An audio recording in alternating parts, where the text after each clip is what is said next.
വളരെ ആശങ്കപ്പെടുത്തുന്ന ഒരു വാർത്തയാണ് രാജസ്ഥാനിൽ നിന്ന് പുറത്തു വരുന്നത്.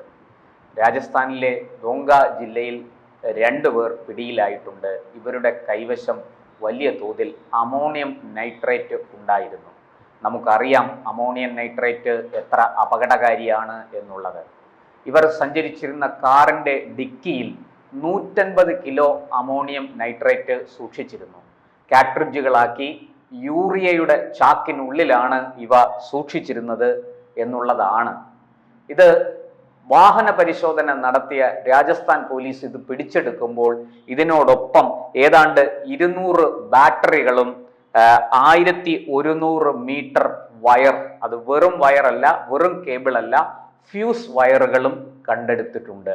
ഇതാണ് പോലീസിനെയും മറ്റുള്ളവരെയും ആശങ്കപ്പെടുത്തുന്നത്. നമുക്കറിയാം ഡൽഹിയിലെ ചെങ്കോട്ടയ്ക്ക് സമീപം ചാന്ദിനി ചൗക്കിൽ നടന്ന ചാവേർ സ്ഫോടനവും സമാനമായിരുന്നു. അവിടെ ഒരു കാറിൽ ഒരു ഡോക്ടറാണ് ഇത്തരം സാധനങ്ങളൊക്കെ കൊണ്ടുവന്ന് അത് സ്വയം പൊട്ടിത്തെറിപ്പിച്ചത്. ഇവിടെ ഇവർ എന്തിനാണ് ഇത് കൊണ്ടുവന്നത്? ഈ പറഞ്ഞതുപോലെ ഏതെങ്കിലും തരത്തിലുള്ള ഡൽഹിക്ക് സമാനമായ ഏതെങ്കിലും തരത്തിലുള്ള ഒരു ഓപ്പറേഷന് വേണ്ടിയിട്ടാണോ എന്നൊക്കെ വരും മണിക്കൂറുകളിലെ അറിയാൻ കഴിയുള്ളൂ.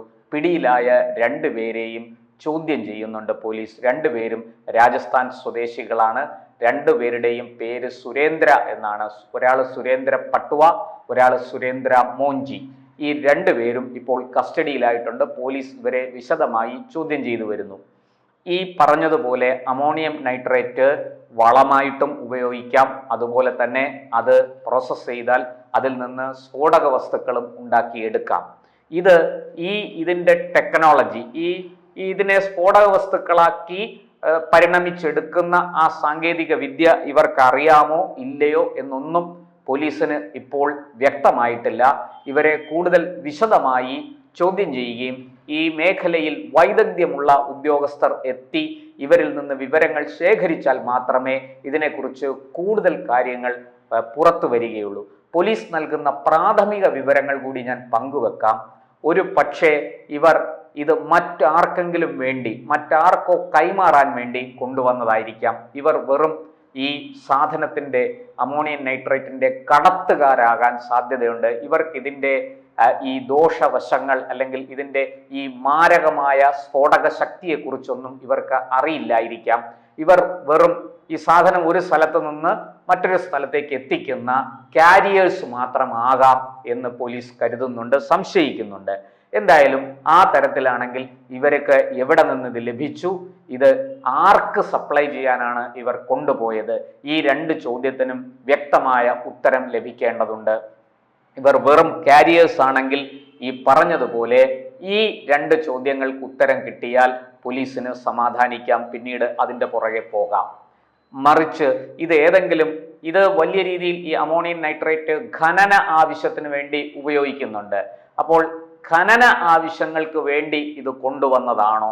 അങ്ങനെയെങ്കിൽ എവിടെ, എന്ത് ഖനനത്തിന് വേണ്ടിയിട്ടാണ് ഇത് കൊണ്ടുവന്നത്? ആരാണ് ഇവർക്ക് ഇത് നൽകിയത്? അല്ലെങ്കിൽ ആരിൽ നിന്നാണ് ഇവരിത് വാങ്ങിയത്? ഏത് ഖനന സ്ഥലത്തേക്കാണ് ഇവരിത് കൊണ്ടുപോകുന്നത്? ഈ ചോദ്യങ്ങൾക്ക് വ്യക്തമായ ഉത്തരം പോലീസിന് കിട്ടണം. എന്തായാലും ഈ 2 പേരെയും വിശദമായി ചോദ്യം ചെയ്തു വരികയാണ്. രാജസ്ഥാൻ ATS ഉൾപ്പെടെ NIA ഉൾപ്പെടെ ജാഗ്രതയോടെ ഈ വിഷയം കൈകാര്യം ചെയ്യുന്നുണ്ട്, നിരീക്ഷിക്കുന്നുണ്ട്. മാത്രമല്ല രാജസ്ഥാനിൽ നമുക്കറിയാം പാകിസ്ഥാനുമായി അതിർത്തി പങ്കിടുന്ന പ്രദേശമാണ് രാജസ്ഥാൻ. അതുകൊണ്ട് തന്നെ ഇവർക്ക് ഏതെങ്കിലും തരത്തിലുള്ള പാക് ബന്ധമുണ്ടോ എന്ന് അന്വേഷിച്ചു വരുന്നു. ഇവരുടെ മൊബൈൽ ഫോണുകൾ കേന്ദ്രീകരിച്ച് അതിൻ്റെ ലൊക്കേഷനുകൾ, കോൾ റെക്കോർഡ് ഒക്കെ പോലീസ് എടുത്ത് പരിശോധിച്ചു വരികയാണ്. പ്രഥമ ദൃഷ്ടിയാ കാര്യങ്ങൾ പുറത്തുവിടാവുന്ന അവസ്ഥയിലല്ല എന്നാണ് പോലീസ് നൽകുന്നത്. ഏതാണ്ട് ഒരു 3, 4, 5 മണിക്കൂറുകൾക്കുള്ളിൽ വിശദമായ കാര്യങ്ങൾ അറിയിക്കാം എന്ന് പോലീസ് മാധ്യമപ്രവർത്തകരോട് പറഞ്ഞിട്ടുണ്ട്. പോലീസ് തന്നെയാണ് ഈ വാഹനം, പോലീസിന് രഹസ്യ വിവരം കിട്ടിയതിൻ്റെ അടിസ്ഥാനത്തിലാണ് വാഹനം പരിശോധിച്ചത്. അപ്പോൾ ഒരു വെള്ള സിയാസ് കാറായിരുന്നു. ഈ കാറ് കസ്റ്റഡിയിൽ എടുത്തിട്ടുണ്ട്. ഈ 2 പേരെയും അപ്പോൾ തന്നെ കസ്റ്റഡിയിൽ എടുത്തു. വളരെ കൃത്യമായി ഈ പറഞ്ഞതുപോലെ വാഹനത്തിനുള്ളിൽ കാട്രിഡ്ജുകളാക്കി അമോണിയം നൈട്രേറ്റ് യൂറിയയുടെ ബാഗിലാണ് സൂക്ഷിച്ചിരുന്നത്. ഈ യൂറിയയുടെ ബാഗിന്റെ കളർ വരെ പോലീസ് പറഞ്ഞിട്ടുണ്ട്, ഒരു മഞ്ഞ നിറത്തിലുള്ളതാണ്. അത് മാത്രമല്ല, ഈ കാറ് തടഞ്ഞ് പരിശോധിക്കുന്നതിന്റെ ദൃശ്യങ്ങളെല്ലാം പോലീസ് ചിത്രീകരിച്ചിട്ടുണ്ട്. ആ ദൃശ്യങ്ങളും പോലീസ് പുറത്തു വിട്ടിട്ടുണ്ട്. അപ്പോൾ അതിന്റെ അർത്ഥം ഈ ഒരു പരിശോധന വെറും ഒരു സാധാരണ പരിശോധനയല്ല. പോലീസിന് എന്തൊക്കെയോ തുമ്പ് കിട്ടിയിട്ട്, അല്ലെങ്കിൽ എന്തൊക്കെയോ വിവരങ്ങൾ പോലീസിന് കിട്ടിയിട്ട് അതിന്റെ അടിസ്ഥാനത്തിൽ നടത്തിയ പരിശോധന തന്നെയാണ് ഇത് എന്ന് വ്യക്തമാകുന്നു. കൂടുതൽ വിവരങ്ങൾ പുറത്തു വരേണ്ടതുണ്ട്. നാളെ നമ്മൾ പുതുവർഷത്തിലേക്ക് പോവുകയാണ്. 2026 പിറക്കുകയാണ്. പല സ്ഥലങ്ങളിലും ഇന്ന് ആഘോഷമുണ്ട്. രാത്രി 2025 വിടവാങ്ങുന്നു, 2026 കടന്നു വരുന്നു. അതുകൊണ്ട് തന്നെ നാട്ടിലെമ്പാടും രാജ്യത്തെമ്പാടും പുതുവർഷത്തെ വരവേൽക്കുന്ന ആഘോഷങ്ങളുണ്ട്. ഈ ആഘോഷങ്ങൾക്കിടയിൽ എന്തെങ്കിലും അട്ടിമറി നീക്കം നടക്കുമോ എന്ന് പോലീസ് സംശയിക്കുന്നുണ്ട്. നമ്മുടെ രഹസ്യാന്വേഷണ വിഭാഗമൊക്കെ അത്തരത്തിലുള്ള പല രഹസ്യ വിവരങ്ങളും നിർദ്ദേശങ്ങളും പോലീസ് സേനയ്ക്ക് നൽകിയിട്ടുണ്ട്. എല്ലാ സംസ്ഥാനങ്ങളിലുമുള്ള പോലീസ് സേനകൾ അതീവ ജാഗ്രതയോടെയാണ് ഈ സമയം പ്രവർത്തിക്കുന്നത്. കാരണം ഇത്തരത്തിലുള്ള ചില അട്ടിമറികൾ നമുക്കറിയാം. ഇന്ത്യക്ക് വെളിയിൽ യൂറോപ്പിലും മറ്റും ഓസ്ട്രേലിയയിലും മറ്റും ക്രിസ്മസിന് തൊട്ട് മുമ്പേ നടന്ന ആക്രമണങ്ങൾ നമുക്ക് അറിയുന്നതാണ്. അതുപോലെ നമ്മുടെ രാജ്യത്ത് ആരെങ്കിലും നുഴഞ്ഞു കയറി ഇത്തരം ആക്രമണങ്ങൾ നടത്താൻ സാധ്യതയുണ്ട്. അങ്ങനെ രഹസ്യാന്വേഷണ വിഭാഗം സംശയിക്കുന്നുണ്ട്. അതുകൊണ്ട് തന്നെ രാജ്യത്ത് അതീവ ജാഗ്രത പുലർത്തുന്നുണ്ട്. മാത്രമല്ല, ഇതുപോലെ ഇവരെ അങ്ങനെ വരുന്നവരെ സഹായിക്കാൻ ഇവിടെ ചില ആൾക്കാർ ഉണ്ട് എന്നുള്ളതും സത്യമാണ്. അതിനെക്കുറിച്ചും കൃത്യമായ ധാരണകൾ ഉള്ളതുകൊണ്ട് പോലീസ് വളരെ ജാഗ്രതയോടെ സൂക്ഷ്മമായി കാര്യങ്ങൾ നിരീക്ഷിച്ചു വരികയാണ്.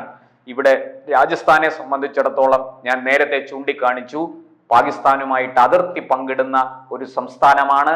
അതുകൊണ്ട് തന്നെ ഇക്കാര്യത്തിൽ അതീവ ജാഗ്രത പുലർത്തേണ്ടതുണ്ട്. ഒരു പക്ഷേ ഇത് രാജസ്ഥാനിലേക്ക് ആയിരിക്കില്ല, മറ്റേതെങ്കിലും ഒരു സംസ്ഥാനത്തേക്ക് കൊണ്ടുവന്നതാകാം. അങ്ങനെയും പോലീസ് സംശയിക്കുന്നുണ്ട്. നേരത്തെ നമുക്കറിയാം, ഡൽഹി സ്ഫോടനത്തിന് സ്ഫോടക വസ്തുക്കൾ ശേഖരിച്ചതും സൂക്ഷിച്ചതും ഹരിയാനയിലെ ഫരീദാബാദിലായിരുന്നു.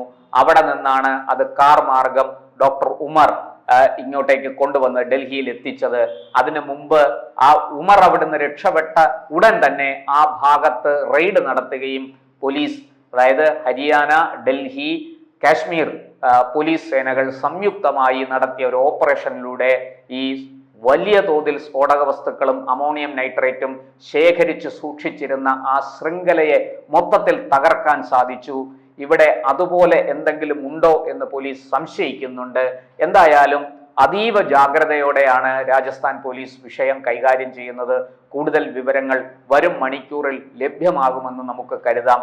ഖനന ആവശ്യത്തിനുള്ളതാണെങ്കിൽ സാധാരണ നിലയ്ക്ക് അവരെ കേസ് ചാർജ് ചെയ്ത് റിമാൻഡ് ചെയ്യും. അവിടെയും സ്ഫോടക വസ്തുക്കള് മാരകമായ സ്ഫോടക വസ്തുക്കളായതുകൊണ്ട് ജാമ്യം കിട്ടാത്ത കുറ്റമാണ്. തീർച്ചയായിട്ടും ഇവർ ഏറെ നാൾ അഴികൾക്കുള്ളിൽ കിടക്കേണ്ടി വരുമെന്ന് തീർച്ചയാണ്. എന്തായാലും രാജസ്ഥാൻ പോലീസിന്റെ നീക്കം അഭിനന്ദനാർഹമാണ്. ഒരു കയ്യടി അവർക്ക് കൊടുത്തേ മതിയാവുള്ളൂ.